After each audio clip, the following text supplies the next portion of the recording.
Hello, welcome back to my retirement roadmap. This is another session of our Roth conversion workshop that I'm creating.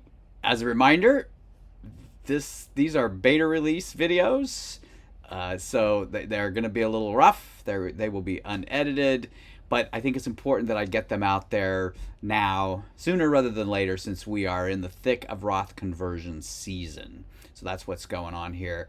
One other quick thing: this is educational only. This is not meant to be specific tax, finance, legal advice at all. So definitely consult with a professional before you make a significant Roth conversion. That's definitely solid advice that I wanted to give here. So let's talk a little bit about Roth conversions here. And I've got on my website who can convert. So we're really talking about, this is with people, and we're talking about individuals. Okay, a lot of households, most households are married filing jointly, but qualified retirement accounts like a Roth IRA or the employer plans, which include 401ks, 403bs, blah, blah, blah, SEP IRAs, simple IRA, there's just a bunch of employer-based qualified retirement plans. So they are individually owned. They are not jointly owned. So I think that's very important. So it's an individual who has a qualified retirement account with tax deferred money in there. That's who can convert. And there are also a bunch of rules behind that, especially if you're an employer plan. But as a general rule, if you have tax deferred money, you probably should be able to do a Roth conversion. Okay, so that's basically who can convert. And as far as Roth, this is also something important that I need to mention here. We're talking about Roth conversions. There are two other flavors of Roth. One of them is the most popular one, which are Roth contributions, and that's for people who are making money, who are making wages, and then they can make a contribution, assuming they're within the limits for making those contributions. We won't go into that. That's not what this is about. The other thing is a backdoor Roth. Now, those are not as common by any stretch as the Roth conversions, the Roth contributions. And so we're not talking about those either in this series of videos. So we are just talking about Roth conversions.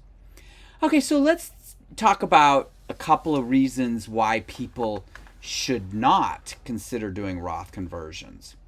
And these are two important ones.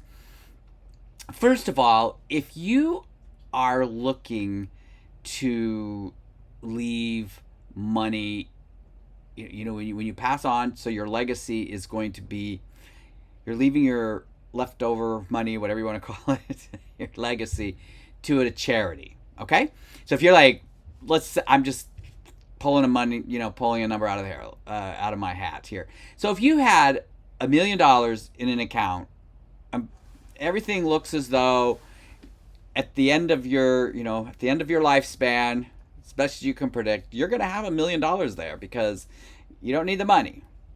Okay. Now, if you had a healthcare event, that might all disappear. But for now, you're thinking, I'm leaving that money, and I've already got my charities in mind. I know what I'm doing. In that scenario there, it really doesn't make sense to do any Roth conversions. And why is that? Or maybe not.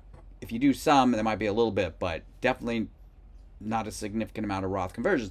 And the reason why there is because if you do the conversion and the money is sitting in a Roth and then that goes to a charity, the taxes have been paid.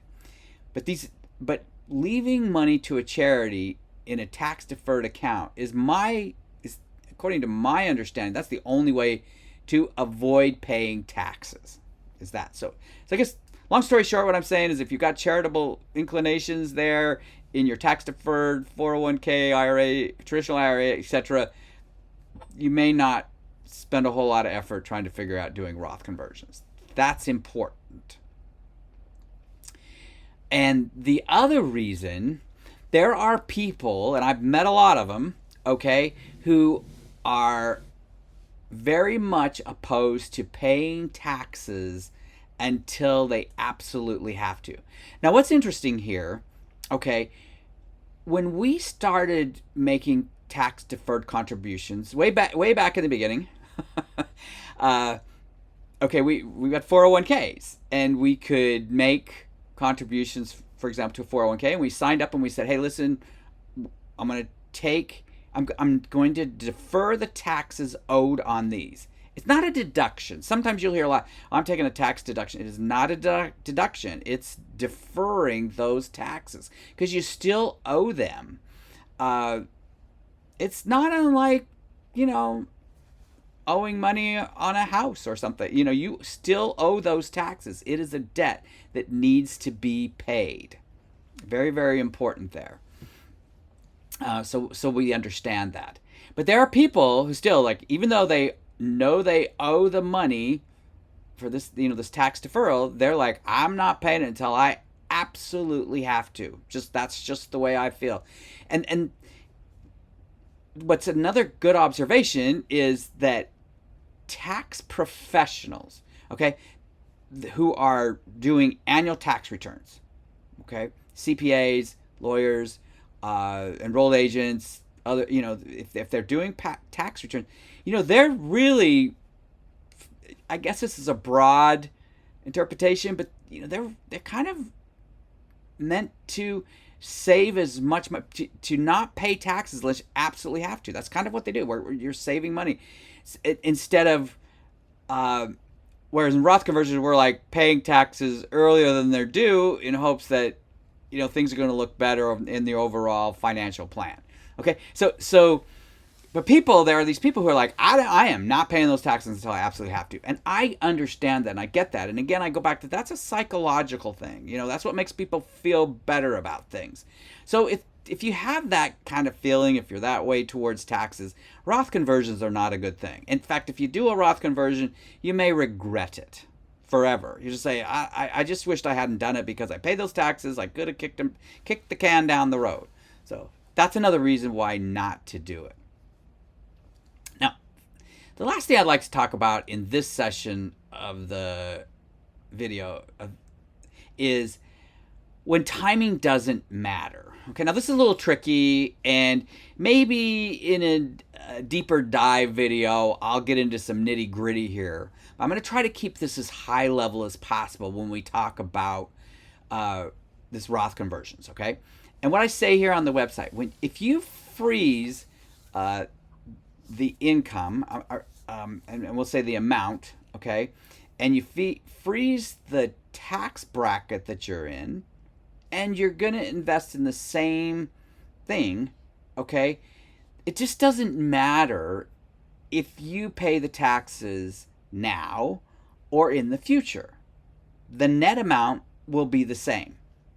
Okay, so I'm going to try to give a really simple example of this, and hopefully this will resonate. And again, I'm trying to do these videos also so people can just listen to them, so they don't have to pay attention, watch the video directly. So we're going to do this in our heads. I'm going to walk you through this.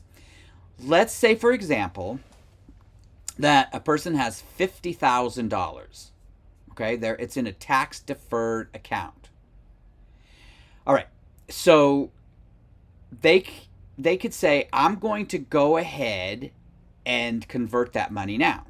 This is the first example of it. So first side of it. So we're going to say, okay, it's $50,000. We are going to make this simple. We're going to say 20% of that will be owed in taxes. So we times that by, so that's $10,000. We do the Roth conversion. We pay the $10,000. We now have $40,000 sitting in our account. Now a Roth account. And in our case, I'm going to use my favorite investment. We're in a broad stock market ETF. Okay, that's where it is. That's the investment. We've got $40,000 sitting in there now. Previously, we had 50. Okay, so we've got that 40 there. All right, now let's start talking about waiting.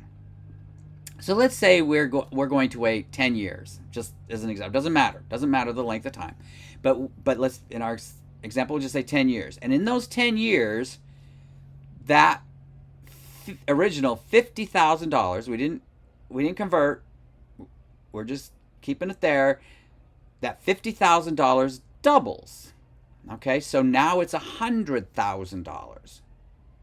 All right. So we take the $100,000, time to pay taxes. We're freezing the tax bracket, or rather than say tax bracket, say the effective tax rate on the converted amount itself. So or the amount that we're going to pay taxes on. Okay, so we're going to now pay taxes on that.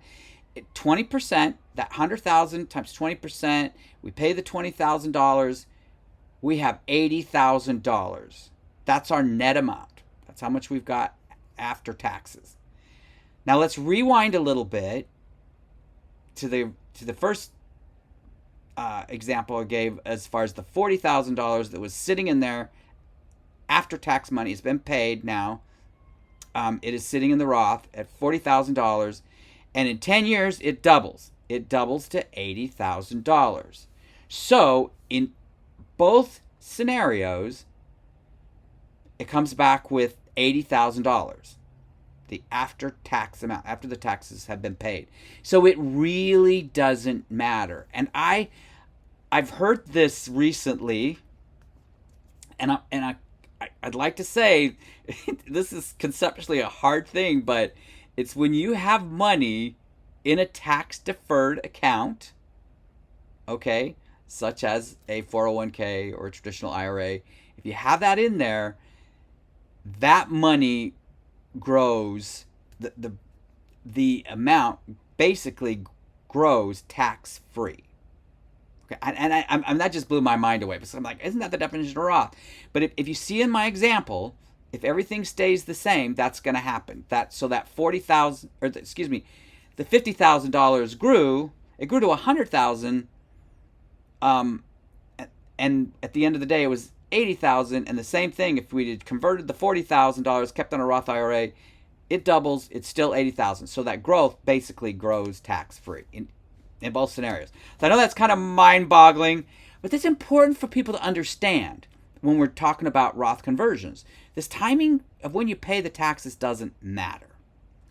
Okay, I think that's good enough for this session of the Roth conversion workshop, and I look forward to recording the next one. Thanks.